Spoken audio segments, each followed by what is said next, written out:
네, 우리 계속해서 출애굽기 강의 말씀 듣도록 하겠습니다. 모세 얼굴에서 빛이 나다 이 제목으로 은혜를 나누기를 원합니다. 우리가 계속 출애굽기 말씀을 묵상하고 있지만 모세는 참 놀라운 사람입니다. 대단한 사람이죠.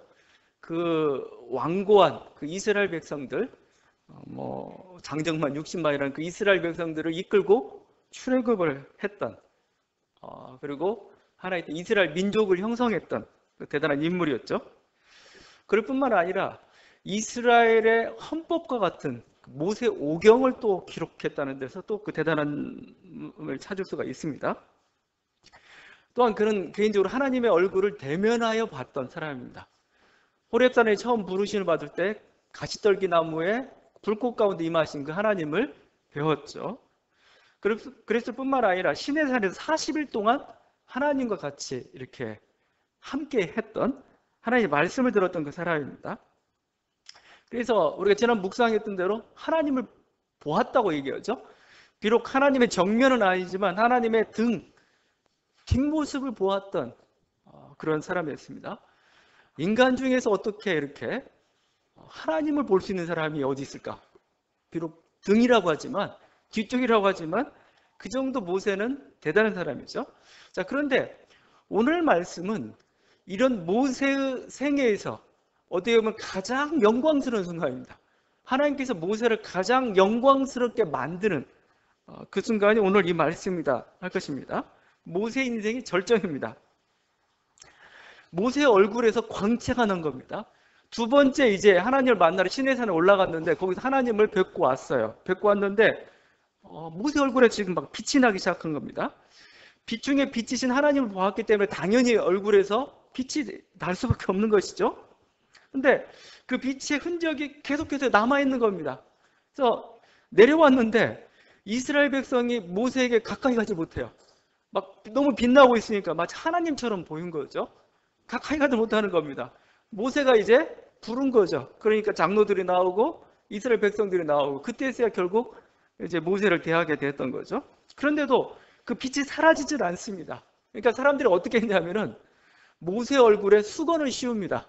수건을 씌워가지고 백성들에게, 지금 번역이 조금 애매한데, 백성들에게 말할 때는 수건을 쓰고 말하는 겁니다. 왜냐하면 그 영광의 얼굴을 볼 수 없으니까. 그리고 이제 하나님 앞에 나아갈 때는 수건을 벗어요. 수건을 벗고 이제 하나님과 이제 대면하는 거죠. 자, 이게 놀라운 일이죠. 자, 어떻게 해서 모세 얼굴에 이렇게 빛이 났는가? 29절 말씀이죠. 여호와 말하였으므로 말미암아 얼굴 피부에 광채가 나니. 여호와 말을 나눔으로써 뭐죠? 모세의 얼굴에서 피부에서 광채가 났다 이렇게 말씀하고 있습니다. 여러분, 그래서 이렇게 화장품, 물광 그런 거 낼 필요 없어요. 하나님 말씀 보면 돼. 하나님 말씀을 가까이 하면은 여러분 얼굴에서 빛이 나요. 이게 돈도 안 드는데 왜 이렇게 예. 여러분 이렇게 빛이 나는, 하나님 가까이 빛이 나게 되어 있습니다. 여러분, 우리가 예배라는 게 하나님을 뵙는 거죠. 하나님께 예배 드리는 거죠. 여러분, 예배를 마치고 나면 여러분 얼굴에도 광채가 나야 됩니다. 그래서 여러분이 나갈 때 우리 정면에 있는 우리 할인각 주인 아저씨가 이 사람들은 뭔가 비범하네, 뭔가 도를 깨닫고 온 거야, 이렇게 해야 하는 게 당연한 거죠. 이게 지금 모세가 하나님 뵙고 나오니까 빛이 나기 시작했습니다. 얼굴에. 모세가 가장 영광스러운 순간이었죠. 예수님에게도 그런 일이 있었습니다. 예수님도 이렇게 섬기며 여러 가지 기적도 행하고 있지만 예수님의 가장 영광스러운 그런 때가 있었죠. 가장 영광스러운 모습으로 제자들에게 보여줬던 때가 있습니다. 언젠가 저는 변화산에서 예수님이 변형되셨을 때, 그때의 모습이라 생각합니다. 요한과 베드로만 데리고 이렇게 높은 산에 올라갔습니다. 높은 산에 올라갔는데 예수님이 형체가 변화했어요. 그래서 그 높은 산 이름을 그냥 우리가 변화산이라고 부릅니다. 그냥 어느 산인지 모르겠는데 변화산이다. 그때의 기록을 이렇게 표현하고 있습니다.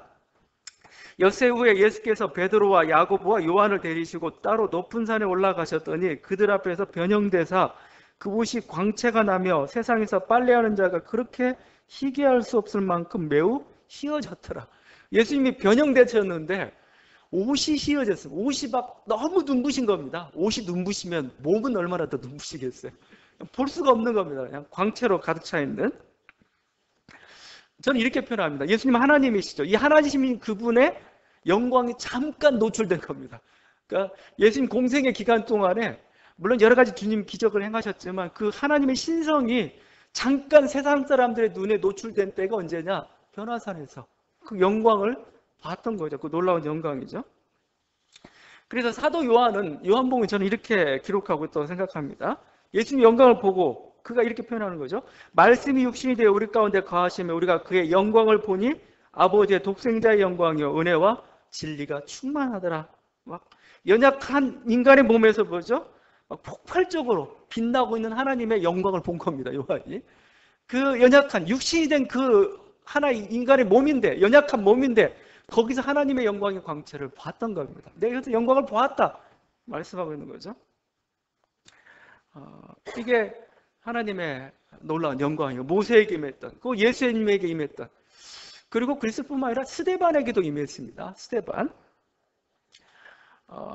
스데반의 얼굴에 빛이 났습니다. 스데반은 사도행전 7지사 중에 하나죠. 근데 그가 이렇게 복음을 전하다 끌려가지고 공의의 당에 이렇게 끌려왔습니다. 근데 끌려왔을 때 그 모습을 성경은 이렇게 표현하고 있습니다. 공중에 앉은 사람들이 다 스데반을 주목하여 보니 그 얼굴이 천사의 얼굴과 같더라. 모르겠는데 갑자기 얼굴이 이상해요. 뭔가 취한 사람처럼 막 얼굴 빛나는 겁니다. 천사의 얼굴과 같았다. 지금 막 하나님의 말씀, 하나님을 향한 사랑으로 가득 차 있을 때 그 얼굴이 지금 빛나는 거죠. 아마 보좌 우편에 계신 예수님을 미리 봤을지도 모르겠습니다. 하나님 영광을 보고 나니까 뭐예요? 스데반의 얼굴도 천사처럼 이렇게 빛났다는 거예요. 자, 여러분, 이게 신앙의 어떤 위인들의, 우리 신앙의 선배들의 모습입니다. 단순히 근데 이게 그들만의 모습인가? 아닙니다. 우리들의 모습을 좀 살펴볼 수 있길 바랍니다. 우리들도 하나님 말씀을 통해서 예배를 통해서 늘 하나님을 만나고 있는 사람들입니다. 하나님의 영광을 보는 사람들입니다. 그렇다면 우리 얼굴은 어떠냐 이거예요. 우리 얼굴은 빛나고 있냐 이거예요. 진리의 성령이 우리 안에 있는데, 생명의 성령이 우리 안에 있는데, 사랑의 성령이 우리 안에 있는데 우리 자신의 모습은 어떠냐, 우리 얼굴은 어떠냐 이거예요. 제가 어떤 신비적인 현상을 요구하는 거 아닙니다. 여러분 얼굴에 광채가 나고 제 얼굴에 광채가 나면 얼마나 좋겠어요? 막 설교하고 있는데 뭐 광채가 나면은 그게 금방 부응할 거예요. 야, 이거 뭔가 이거 있다. 사람 와서 들어야 되겠다. 근데 제가 단지 그런 광채를 얘기하는 게 아니고 여러분 안에 사랑이 있다면, 여러분이 충분히 사랑을 받았습니다. 여러분 안에 생명이 있습니다. 여러분의 생명으로 약동하고 있습니다. 그러면 얼굴 표정으로 드러나야 되죠. 왜 속에 있는 게, 눈이라는 게 뭐예요? 마음의 창이라고 하잖아요. 여러분의 마음 안에 생명이 있고 사랑이 있는데 왜 그게 안 드러나냐 이겁니다. 우리들의 표정은, 우리들의 얼굴은 굉장히 중요합니다. 내가 그 안에, 내 안에 무엇을 담고 있느냐를 보여주고 있기 때문에 그렇죠. 사랑을 하면 예뻐진다고 하죠. 사랑을 하면 예뻐져요. 사랑하면 왜 예뻐집니까? 화장빨 때문에 그런 겁니까? 아니죠. 누구한테 이렇게 사랑을 받고 있다는 것, 누구를 사랑한다는 것 자체가 내 마음에 기쁨을 만들어줍니다. 이 기쁨의 빛이 얼굴에도 빛나는 거죠. 이게 우리를 예쁘게 만드는 겁니다.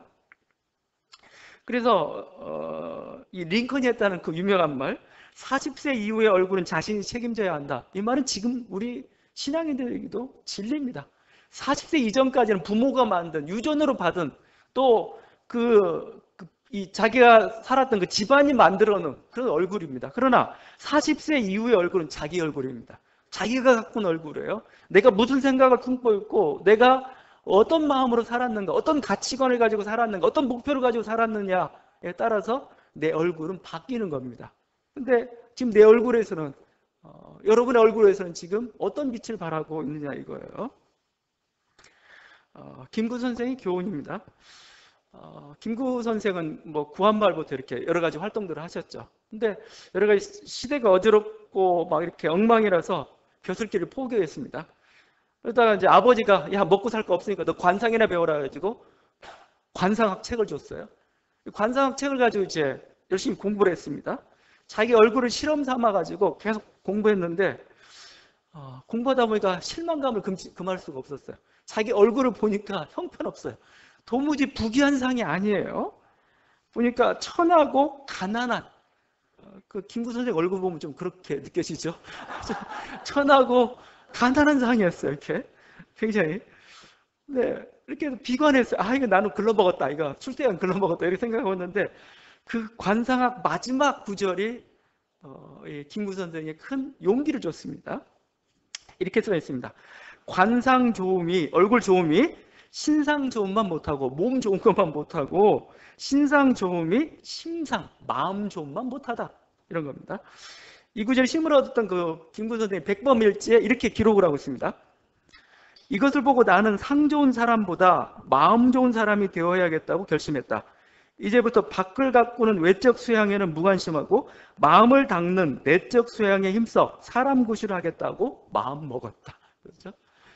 그러니까 이게 심상을 바꾸겠다고 한 거죠. 근데 결국 뭐예요? 그런 어떻게 보면은 그 우리 민족이 가장 존경하는 그 지도자 중에 한 명을 이렇게 자리매김했던 것이죠. 마음을 바꾸니까 관상도 바뀌는 겁니다. 얼굴도 바뀌는 거죠. 그래서 우리가 품격이라는 게 있습니다. 품격. 품격은 돈으로 살 수 있는 거 아닙니다. 지위로 그냥 살 수 있는 거 아니에요. 자기가 개발하고 자기가 무엇을 품고 있느냐에 따라서 오랜 생활을 이렇게 살다 보면 내 얼굴에서 내 분위기에서 그 품격이 나오게 되어 있습니다. 어떤 사람은 높은 자리나 이렇게 인정받는 자리에 올려놓으면은 그 사람이 약간 바뀌는 걸 봐요. 얼굴이나 태도나 품격이 바뀌는 걸 봅니다. 자리가 그렇게 만든 것인가? 물론 그렇습니다. 자리가 그렇게 만든 겁니다. 그런데 왜 그렇게 되는 여러 메커니즘을 보셔야 됩니다. 뭐냐면 내가 높은 자리에 어떤 안정된 자리에 있게 되면 뭐죠? 안정감이 생기는 마음이 편안해지잖아요.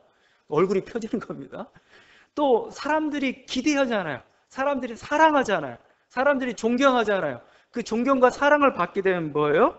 내 얼굴이 펴지는 거고 거기서부터 뭐예요? 나의 존엄이 거기서부터 얼굴에 쓰여지고 나오기 마련입니다. 그러니까 여러분 우리가 더 큰 교회를 이루면 제가 더 큰 사람이 돼요. 이렇게 제가 저를 볼 때마다 권위 있어. 지금은 그냥 같이 식사하고 하니까 그냥 그렇게 보이는데 큰 교회 목사님 뭔가 이렇게 권위가 있는 것처럼 보여요. 그건 자리가 만드는 겁니다. 자리가 왜 만드느냐? 자리가 준 안정감, 그 기대감, 그것들이 뭐죠? 자기 마음속에서 뭔가 작용을 하기 시작하는 겁니다. 그게 겉으로 나타나는 거죠. 그게 빛인 것이죠. 근데 이렇게 자리를 높은 자리에 올려놔도 아무리 올려놔도 그 마음 씀씀이를 바꾸지 않으면은 형편없어요. 또 대통령이 된 사람 중에도 정말 권위와 존경이 우러나는 사람인 반면에 형편없는 사람도 있어요. 갈수록 이렇게 왜 그럴까? 이런 사람들도 있어요. 그 마음이 너그러워야 되죠. 그 마음이 정의로워야 되죠. 그 마음이 좀 이제 좀 고상해야 되는 겁니다. 사랑이 있어야 되는 거고, 그랬죠. 뭐 거기서부터 권위가 생기는 거고, 존경이 생기는 거죠. 그런 마음을 갖지 않으면은 아무리 높은 자리에 있을지라도 권위와 품격이 생기는 건 아니에요. 여러분, 우리는 늘 하나님을 가까이 하는, 하나님을 보는 사람들입니다. 민수기에 아론의 축도라는 게 있습니다. 하나님이 아론과 그의 제사장들에게 너희들 이스라엘 백성을 축복할 때 이렇게 축복해라 하고 가르쳐 주신 구절이 있어요. 그래서 신약과 구약 하나씩 해가지고 우리 예배 때 축도로 공식적으로 사용하고 있는 게 두 가지가 있는데 그 중에 하나가 이제 고린도 후서에 있는 그 마지막 구절에 있는 축도고 또 하나가 이 민수기 6장에 있는 그 축도입니다. 이 축도를 해라. 그 축도의 내용입니다.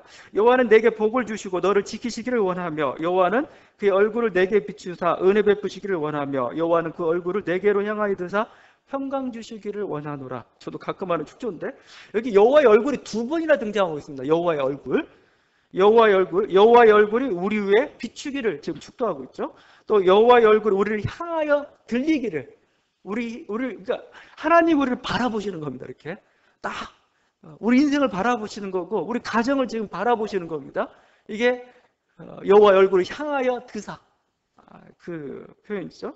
그러니까 하나님의 얼굴, 빛으로 가득한 그 하나님의 얼굴을 우리는 항상 보고 또 뭐죠?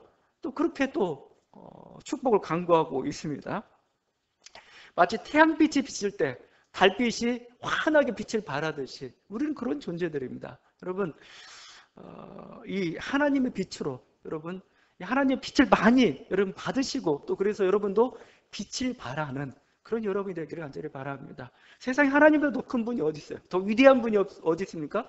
더 진리와 생명이 어디 있습니까? 여러분이 그분과 가까이 하게 되면은 여러분의 인생도 꽃이 피어요. 여러분들 우리의 인생도 빛날 수밖에 없고 여러분은 하나님의 자녀고 왕 같은 제사장이기 때문에 여러분의 존엄함이 있습니다. 존엄함. 그러니까 신앙인들에겐 어딘지 모르는 존엄함이 있어요. 왜? 하나님의 자녀이기 때문에 그런 것이죠. 늘 하나님과 어떤 식으로 우리는 만나고 있기 때문에 그런 것입니다. 이런 은혜는 저와 여러분들은 이제 바랍니다. 이렇게 모세 얼굴에서 광채가 났으면 빛이 막 나는 거죠. 사람들이 모세 얼굴을 보길 두려워했습니다.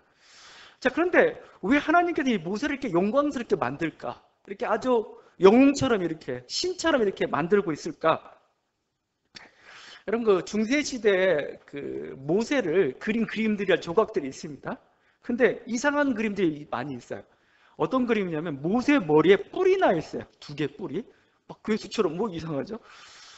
그 미켈란젤로가 유명한 조각상을 많이 만들었는데 그 중에 대표적인 게 2가지가 있습니다. 하나가 피에타상이죠. 대단한 걸작품이죠. 피에타상에 견줄 만한 또 하나의 조각상이 있습니다. 모세상입니다. 모세상도 한번 봐야 됩니다. 2m가 넘는 거대한 석상이고 하여튼 정교하게 이렇게 조각한 그 작품입니다. 그런데 이 모세상이 머리에 뿔이 나 있어요. 괴물처럼 이렇게 마치 양처럼 염소처럼 뿔이 나 있습니다. 왜 이렇게 됐는가? 그게 사실은 그 라틴어 성경이 오역했기 때문에 그렇습니다. 라틴어 성경 당시에는 라틴어 성경을 봤잖아요. 근데 라틴어 성경에서 29절 우리 30절에 나와 있던 모세의 얼굴에서 광채가 났다, 빛이 났다, 이 구절을 뿔이 났다로 번역을 했습니다. 근데 왜 그러냐면은 빛나다라는 그 의미의 히브리어 단어가 카난입니다. 카난. 근데 이게 뿔이 나다 그런 형태로도 쓰이기도 해요. 그러니까 잘못 보면은 뿔이 나다도 번역할 수 있는 겁니다. 근데 그 라틴어 성경을 번역하면서 빛나다인데 뿔이 나다. 피부에 어떻게 뿔이 나겠어요? 광채가 나는 게 맞죠? 근데 뿔이 나다로 번역을 했고 지금도 뭐 샤갈의 그림 같은데도 모세가 뿔난 모세로 나옵니다. 왜 이상하게 그렸느냐? 그렇게 생각하지 마세요. 원래 라틴어 성경이 그렇습니다. 자, 그런데 빛이 나든 뿔이 나든 뿔이라는 건 뭡니까? 권위를 상징하는 거죠. 권위, 힘을 상징하는 겁니다. 모세를 영광스럽게 하는 데는 별 차이가 없습니다. 하나님께서 왜 이렇게 모세를 높이고 있는가? 모세를 왜 이렇게 영웅시하는가? 다른 데 있지 않습니다. 하나님의 말씀 때문에 그래요. 하나님. 모세는 어떤 사람들입니까? 하나님의 율법을 전했던 사람입니다. 율법. 그 율법이라는 게 얼마나 거대한, 얼마나 대단한 건지 이스라엘 사람들 율법 사랑은 대단합니다. 이 세상이 창조되기 2000년 전에 만들어졌던 게 율법이라고 얘기할 정도까지입니다. 근데 그 율법이 그냥 떨어져 모세라는 그 위대한 종으로부터, 위대한 그 종의 손으로부터 이렇게 율법이 우리들에게 전해졌다. 모세를 높이는 건 결국은 뭐예요? 하나님의 말씀의 위대함을 높이기 위해서 지금 모세를 사용하고 있는 것이죠. 하나님은 역사의 이런 영웅들, 위대한 위인들을 통해 자신의 뜻들을 이루어 가십니다. 제가 영웅에 대한 얘기를 좀 하려고 그래요. 신적인 영웅들이죠. 성경에서는, 개신교에서는 굉장히 이것은 극한 거부감을 보입니다. 영웅이다? 영웅이 하게 되면 뭔가 교만한 것처럼 보이죠. 하나님만이 영광을 받아야 되는데 왜 인간이 영광을 받아? 굉장히 싫어하는. 그래서 뭐 어디에서 우승하고도 하나님께 영광을 돌립니다. 제 영광이 아닙니다. 뭐 이렇게 하기 바빠요. 바쁜데 물론 이제 우리가 어떤 겸손함이라고 할 수가 있죠. 또 뭐 하여튼 영광이 오직 하나님께만 돌려줘야 되죠. 그래서 칼빈은 대단한 종교 개혁자였죠. 근데 자기가 죽으면 자기를 영웅시할까봐 완전히 이렇게 이상하게 그런 존재로 만들까봐 마치 성자처럼 이렇게 만들까봐 칼빈은 죽을 때 유언을 남겼습니다. 절대 묘비명 세우지 말라. 묘비명 세우지 말고 내 묘도 찾지 말라 해가지고 칼빈은 공동묘지에 묻혔습니다. 어딘지 몰라요. 그리고 묘비명도 세우지 않아가지고 어디에 묻혔는지 모릅니다. 칼빈은 그런 사람이었습니다. 왜냐하면 칼빈의 핵심 주제가 하나님의 영광이었는데 자기가 영광을 받으면 안 되니까요. 근데 사람이 그럴 수가 있나요? 200년 후에 그 칼빈의 무덤을 찾아가지고 거기다가 조그만 이니셜 하나 생겨났습니다. JC라고 그냥. 칼빈 유언 때문에 이름은 못 쓰겠고 제이시라고, 장깔뱅이죠. 제이시라고 써놓고 말 정도였죠. 자, 그러니까 어떤 영웅에 대한 그런 것은 굉장히 터부시합니다. 개신교에서. 그렇지만 우리들이 하나님의 역사를 보게 되면은 하나님이 영웅을 만들어요. 영웅을 세워요. 그 모세를 지금 이렇게 신적인 인간처럼 이렇게 만들어내고 좀 있잖아요. 뭐 그건 자주 보게 됩니다. 엘리사도 마찬가지죠. 엘리사는 선지자 중에 가장 많은 능력을 가지고 있던 그런 존재였죠. 그 엘리사는 스승인 엘리야보다 갑절의 영감을 받았던 사람입니다. 죽었던 자를 살렸고 불이 하늘에서 내리기도 하고 놀라운 예지절이 오고 저기 어디로 쳐들어온가를 다 알아내는, 그때 눈을 감기도 하고 감기기도 한 사람이 수십만의 군대를 이기기도 했던 그런 대단한 선지자였습니다. 엘리사가 행했던 기적들이 많아요. 근데 제가 성경을 읽다가 도무지 이해가 안 가는 기적이 하나가 있었어요. 그 엘리사의 제자 중 하나가 집을 짓기 위해서 도끼를 빌려가지고 나무를 했습니다. 나무하다가 도끼가 물에 빠졌네요. 그래서 막 제자가 힘이 빠져 있습니다. 근데 엘리사가 어떤 일을 했냐면 그 도끼를 물에 떠오르게 만듭니다. 그 장면입니다. 하나님의 사람이 이르되 어디 빠졌느냐 하며 그곳을 보이는지라 엘리사가 나뭇가지를 베어 물에 던져 쇠도끼를 떠오르게 하고, 이건 전설 따라 삼천리에 나오는 이야기예요. 뭐 도끼가 물에 빠졌는데 금도끼, 은도끼도 아니고 나뭇가지를 툭 던지니까 도끼가 툭 위로 솟아났어요. 이거 난 도무지 보면서 이게 뭐냐 이거야. 우리는 항상 기적을 보면 도덕성을 따지잖아. 이건 사랑 때문에 했어. 뭔가 이렇게 하나님 영광을 드러내려고 했어. 근데 여기 도무지 영광을 찾기도 그렇고 뭔가 이렇게 도덕성을 드러내기도 그렇고 사랑을 드러내기도 그렇고 그렇다는 거죠. 하나님의 관심은 어디에 있겠습니까? 하나님의 관심은 엘리사에게 있습니다. 엘리사가 그만큼 대단한 능력의 소유자임을 보여주고 있습니다. 근데 엘리사가 누구냐 이거예요. 엘리사는 바알에 맞서서 싸웠던 유일한 선지자입니다. 뭐 기울어지는 그 이스라엘의 병거여 마병이 할 정도로 이스라엘 지키는 상징적인 그런 존재였죠. 엘리사를 높임으로써 뭐죠? 그 어둠 가운데 한 줄기 빛처럼 하나님의 살아계심을 보였던 그 존재가 바로 엘리사였던 거죠. 엘리사를 그냥 단순히 영웅화했다고 생각하지 마십시오. 영웅화했긴 했죠. 그를 통해서 하나님의 살아계심을 보여주겠다는 겁니다. 그럴 뿐만 아니라 그 유다가 바벨론 포로로부터 돌아왔습니다. 돌아왔는데 막 희망을 안고 돌아왔는데 그 땅에 아무것도 없어요. 막 벌판이고 주변에 아직도 강대국들이 있고 막 사마리아인들은 막 자기들도 같이 정통성을 주장하고 막 혼란스럽습니다. 희망을 가지고 새 출발을 했는데 희망이 안 보이는 겁니다. 그때 나와서 예언했던 선지자가 스가랴입니다. 스가랴가 예언하는데 하나님 말씀을 전하는데 어떻게 전하냐면은 그 당시 그 유대 총독이 스룹바벨이고 그 다음에 대제사장이 여호수아였습니다. 스룹바벨과 대제사장을 영웅처럼 올립니다. 마치 메시아처럼 그를 승격시킵니다. 그 말씀입니다. 등잔대 좌우에 두 감람나무는 무슨 뜻이니까 이르되 이는 기름 부음 받은 자 둘이니 온 세상의 주 앞에 서 있는 자냐. 두 감람나무가 뭐예요?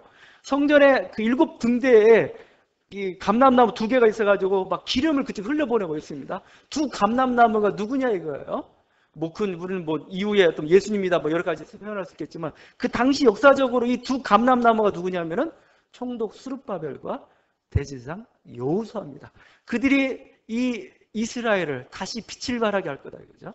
저들을 다시 성전을 일으킬 것이고 그들이 다시 개혁들을 이뤄낼 것이다. 그렇죠. 그뿐만 아니라 이렇게 얘기합니다. 은과 금을 받아 면류관을 만들어 여호사닥의 아들 대제사장 여호수아의 머리에 씌우고 말하며 이르기를 만군의 여호와께서 이같이 말씀하시되 보라 싹이라 이름하는 순이라 이름하는 사람이 자기 곳에서 솟아나서 여호와의 전을 건축하리라. 여호와의 순이 누구예요? 여호수아 아니면 스룹바벨입니다. 이들이 하나님의 전을 건축하리라.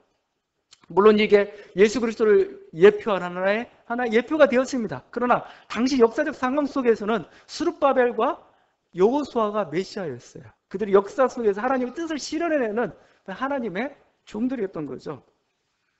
여러분 만약에 역사 속에서 칼빈이나 루터가 없었다면 종교교육이 제대로 됐겠는가? 그렇죠? 물론 다른 사람을 세워서 할 수도 있겠죠. 그러나 그런 위대한 영웅들이 있을 때, 위대한 위인들이 있을 때 하나님의 역사는 아주 탁월하게 또 아주 효과적으로 잘 진행이 되었던 거죠. 물론 영웅이 가지고 있는 잘못된 게 있어서 잘못 오용하게 되면 이게 교만이 될 수도 있고 대중을 많은 사람들을 잘못된 길로 빠뜨릴 수가 있습니다. 그러나 여러분 영웅처럼 효과적인 도구가 없어요. 민중이나 한 대중의 뜻을 실현하는 결집체로서의 한 인물이라는 것은 그 효과라는 건 대단합니다. 그래서 우리 다 정당도 그렇잖아요. 정당도 이념을 쫓아서 만들어지기보다는 대권 주자를 쫓아서 이렇게 정당이 만들어져요.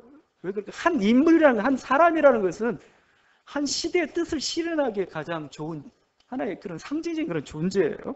하나님 그걸 이용하는 겁니다. 성 프란치스코가 등장해가지고 하나 영웅 같은 존재죠. 그가 중세 물질과 권력에 시들어버린 그 중세교회를 다시 청빙과 선교와 성결로 다시 일으켰던 것이죠. 저는 우리나라를 바라보면서 항상 그런 생각을 해요. 우리나라를 바라보면서 우리 교회를 바라보면서 지금 타락할 대로 타락한 이 교회 어떻게 이것을 개혁할 건가? 신앙 영웅이 필요합니다. 어쨌든 신앙 위인이 필요해요. 정말 하나님 앞에서 정말 모세와 같은 사람, 그죠? 정말 하나님 앞에서 칼빈과 루터와 같은 사람이죠. 하나님의 그 뜻을 분명히 알면서도 하나님의 친실한 종으로서 그 모든 것을 실현할 만한 그런 종들이 필요해요. 그런 종들이 출현해야 사실은 세상을 바꿔갈 수 있는 거죠. 아직도 민주주의 시대지만 한 영웅이 가지고 있는 한 위인의 힘이라는 것은 대단한 겁니다. 하나님께서 모세를 높임으로써 뭐죠? 결국 율법을 높이는 거고 하나님의 뜻을 보여주는 거고 하나님의 뜻을 실현하는 도구로 삼으셨던 겁니다. 모세의 위대함은 하나님이 이렇게 높이셨는데도 불구하고 온유했다는 거예요. 겸손했다는 거죠. 이 사람 모세는 온유함이 지면의 모든 사람보다 더하더라. 온유함은 겸손함으로 번역하기도 그렇습니다. 이렇게 높였는데도 불구하고 이게 진짜 하나님이 쓰시는 그런 사람이죠. 하나님은 그런 사람들을 원하시고 이렇게 이 시대에 그렇게 저는 그런 기도를 해요. 우리의 정치 지도자들, 메시아와 같은 정치 지도자들 참 위험할 수도 있겠지만 메시아 같은 정치 지도자들 또 신앙 속에서도 우리 교회 속에서도 교회를 새롭게 개혁하고 교회 새 생명을 가져다도 그런 위대한 사람들, 위대한 위인들 탄생해야 되고 우리는 그걸 위해서 기도해야 되는 거죠. 그럴 때 하나님의 일은 신속하게 이루어질 수가 있습니다. 모세를 그래서 하나님께서는 그렇게 영웅처럼 높이고 있는 겁니다. 모세의 영광은 이스라엘 백성이 다 봤죠. 아 그래 대단해. 예수 그리스도도 영광으로 우리 가운데 임하셨죠. 영광스러운 모습으로 우리 가운데 나타나셨습니다. 자, 그런데 모두가 다 보았습니까? 아 그래 저게 예수 그리스도의 영광이야. 저게 하나님의 영광이야. 다 봤습니까? 못 봤어요. 제자들은 봤죠. 제자들은 봤습니다. 영광을 보았다고 표현하고 있습니다. 초대교회 인물들은 다 봤습니다. 사도 바울도 그 영광을 봤죠. 영광을 보니까 너무 눈이 부셔가지고 소경이 되어버렸어요. 눈이 멀어버렸습니다. 그리고 말에서 떨어졌죠. 영광을 본 사람들이 있습니다. 그런데 보지 못한 사람들도 있어요. 유대인들이 못 봤습니다. 바리새인들이 못 봤습니다. 왜 못 봤을까? 요한복음 이렇게 표현하고 있습니다. 참빛 곧 세상이 와서 각 사람에게 비추는 빛이 있었나니 그가 세상에 계셨으며 세상은 그로 말미암아 지은 바 되었을 때 세상이 그를 알지 못하였다. 빛이 어둠에 비치되 어둠이 깨닫지 못하였다 이거죠. 막 폭발적인 영광은 드러나고 있는데 앞에서 막 비치고 있는데 내가 맹인이에요. 내가 소경이에요. 아무리 환한 빛이 있어도 못 보는 겁니다. 그게 지금 그 당시의 모습이었죠. 예수 그리스도 환한 빛이 비쳐서 제자들 눈이 부실 정도라고 얘기하고 있는데 바리새인들은 유대인들은 못 보고 있다. 너희가 소경이다 얘기하고 있는 거죠. 여러분 우리 성령께서 하시는 일이 뭐냐 이겁니다. 우리 안에 계신 성령께서 하시는 일이 뭐예요? 우리 안에 있는 모든 이 어두움들을 걷어내고 영광을 볼 수 있도록 만들어주는 거죠. 고린도후서 말씀입니다. 오늘까지 모세의 글을 읽을 때 수건이 그 마음을 덮었도다. 그러나 언제든지 주께로 돌아가면 그 수건이 벗겨지리라. 주는 영이시니 주의 영이 계신 곳에는 자유가 있느니라. 우리가 다 수건을 벗은 얼굴로 거울을 보는 것 같이 주의 영광을 볼 것이다. 그렇죠? 마치 수건을 쓰고 있다. 모세가 영광을 가리기 위해서 수건을 썼는데 이제는 반대로 봐요. 이스라엘 백성들이 수건을 쓰고 있는 겁니다. 아무리 영광이 있어도 안 보이는 겁니다.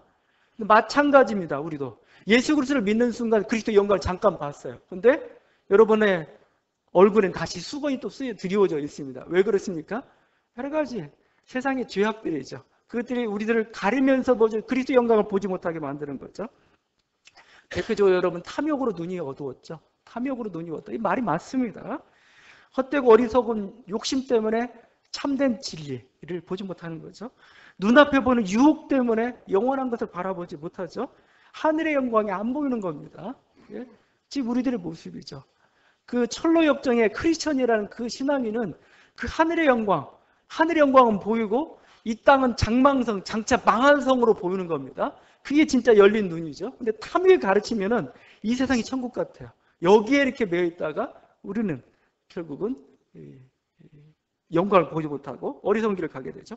우리의 눈은 편견으로 또한 눈이 어두워져 있어요. 편견이란 굉장히 무서운 겁니다. 바리새인의 결정적인 잘못은 뭐냐? 편견이었어요. 편견. 우물한 개구리처럼 자기가 알고 있는 게 다라고 생각하고 있는 겁니다. 배타적이고 뭐죠? 열린 마음으로 하나님의 진리에 대해 눈을 뜨지 않아요. 굉장히 위험합니다. 이게 내가 한쪽에만 빠져 있으면 다른 쪽이 안 보이는 거예요.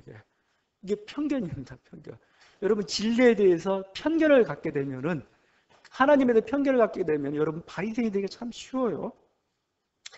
우리가 이기심으로 눈이 어두웠죠. 자기만, 자기 가족만, 자기 민족만, 자기 종족만 생각하죠. 더 큰 것을 바라보지 않습니다. 자기만 위하면 죽는다는 게 하나님의 말씀입니다. 너만 아는 건 결국 우리 다 죽이는 거야 이거예요. 우리가 무지로 또 눈이 어두웠죠. 진리가 있는데도 불구하고 진리를 알지 못하고 진리를 추구하지 못합니다. 진리에 대해서 솔직하지 못하고 진리에 대해서 게으릅니다. 진리는 그래서 성경 말씀 히브리서 이렇게 표현하고 있습니다. 마치 우리가 알고 있는 그것은 뭐냐면 이 물을 거슬러 올라가는 것처럼 표현합니다. 너 떠내려갈까 조심해라. 떠내려갈까. 우리는 지금 거슬러 올라가야 됩니다. 간절히 붙잡고 발버둥 쳐야 겨우 제자리고 앞으로 가는 그건데 게을러요. 그냥 아무 생각 없이 살아요. 그냥 쓸려 내려가고 마는 거죠. 이런 탐욕들, 편견들, 이기심들, 우리의 무지들 이것들이 뭐요? 수건이 돼버린 거죠. 이것 그래서 우리를 자꾸 맹인으로 만드는 거고 환했던 빛이 자꾸 흐리게 만드는 겁니다. 그래서 여러분 해야 될 일이 뭐예요? 자꾸 닦아야 돼요. 자꾸 닦아야 됩니다. 이렇게 우리 어떤 성결의 작업들, 우리가 어떤 그 마음을 닫고 수도하고 이건 굉장히 기독교에 별로 어울리는 것 같지 않지만 오직 믿음만 강조하는 것 같지만 그렇지 않습니다. 여러분이 마음을 닦고 마음을 닦되 말씀으로 계속 닦지 않으면은 어느 순간에 때가 낍니다.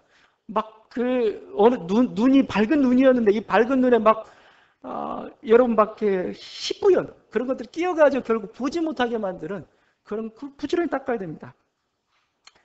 윤동주의 그 시처럼 파란 녹이 낀 구리거울을 여러분 밤이면 밤마다 손바닥 발바닥으로 닦아야 됩니다. 그러면은 그 흐릿한 곳에서 홀로 걸어가시는 그리스도 예수의 그 뒷모습이 여러분은 환하게 떠오르고 그 떠오르기까지 우리 자신을 정진하고 연마하고 우리 자신을 이렇게 닦고 말씀으로 깨끗하게 하고 이게 우리들이 해야 돼.